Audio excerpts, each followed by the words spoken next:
Hello दोस्तों, मेरा नाम है आरती और आप देख रहे हैं अपना प्यारा यूट्यूब चैनल मैथ आरती मैम। मैथ के बेसिक साइंस सिंपल की सीरीज में आज मैं आपको कराने वाली हूँ पार्ट 21, जिसमें मैं आपको सिखाऊंगी घनमूल, जिसे हम इंग्लिश में कहते हैं क्यूब रूट। अगर आपको घन के बारे में जानकारी नहीं है तो आप इससे पहले की वीडियो में देख सकते हैं, मैंने घन के बारे में बताया हुआ है। ज्यादा टाइम वेस्ट न करते हुए अब हम घनमूल की परिभाषा को देखते हैं। किसी संख्या का घनमूल वह संख्या होती है जिसे परस्पर 3 बार गुणा करने पर दी गई संख्या प्राप्त होती है। अभी आपको थोड़ा थोड़ा समझ में आया होगा परिभाषा से। अब मैं आपको एग्जांपल दूंगी तो आपको पूरा अच्छे से समझ में आ जाएगा। जैसे कि परिभाषा हमसे कह रही है कि मान लीजिए क्वेश्चन में दिया हुआ है 27 का घनमूल क्या है, आपको ये निकालना है। तो आप क्या करेंगे, ऐसी कोई संख्या ढूंढेंगे जिसको अगर हम परस्पर यानी जिसको हम 3 बार गुणा करें तो हमें 27 मिल जाना चाहिए। तो सबसे पहले हम 1 से स्टार्ट करते हैं, क्योंकि अभी हमें पता नहीं क्या होता है। अगर हम 1 को 3 बार गुणा करेंगे तब भी 1 ही आएगा। अगर हम 2 को 3 बार गुणा करेंगे तो कितना आएगा, 8। अब हम 3 को देखते हैं। अगर हम 3 को 3 बार गुणा करेंगे तो क्या आएगा, 3 3 9, 9 3 27 यानी 27। यानी कि अगर हम 3 को 3 बार गुणा करें तो हमें 27 मिल जाएगा, और 27 यहाँ दिया हुआ है। इसका आंसर हो जाएगा हमारे पास 3। अब आपको समझ में आ गया होगा घनमूल क्या होता है। घनमूल का मतलब होता है दी गई संख्या से हमें एक ऐसी संख्या ढूंढनी पड़ती है जिसको अगर हम 3 बार गुणा करें तो हमारे पास जो दी गई संख्या है वो हमें मिल जाए। तो मान लीजिए यहाँ पे लिखा है 64 लिखा हुआ है यहाँ पे।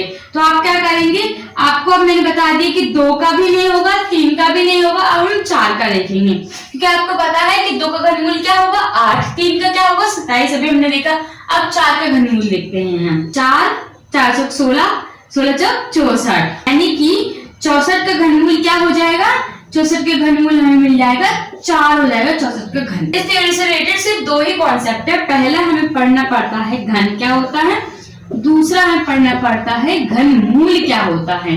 घन और घनमूल जुड़े हुए हैं 3 बार गुणा करने से। 3 बार गुणा करने की प्रक्रिया से घन मिल जाएगा, घनमूल मिल जाएगा। घन हमें मिलता है जब हम किसी संख्या को 3 बार गुणा कर दें। मान लीजिए एग्जांपल के लिए हमने 2 को 3 बार गुणा कर दिया, जो गुणा करने के बाद आएगा, जो गुणा करने के बाद आएगा वो क्या होगा, घन होगा। यानी कि हमें क्या मिल गया, 8 मिल गया। तो ये क्या हो गया, घन। अब आपको घन समझ में आ गया होगा कि 3 बार गुणा करने के बाद जो संख्या हमें प्राप्त होगी वो घन होती है। तो घनमूल क्या है, घनमूल वो संख्या होती है जिसे 3 बार गुणा किया गया है। यानी कि जब हमने 2 को 3 बार गुणा करा और हमें 8 मिला, तो हमने किसको 3 बार गुणा करा, हमने 2 को 3 बार गुणा करा। तो ये हमारा घनमूल हो जाएगा, और जो हमें मिलता है, जो हमें प्राप्त होता है, ये घन हो जाएगा। यही सेम प्रोसेस वर्ग का होता है।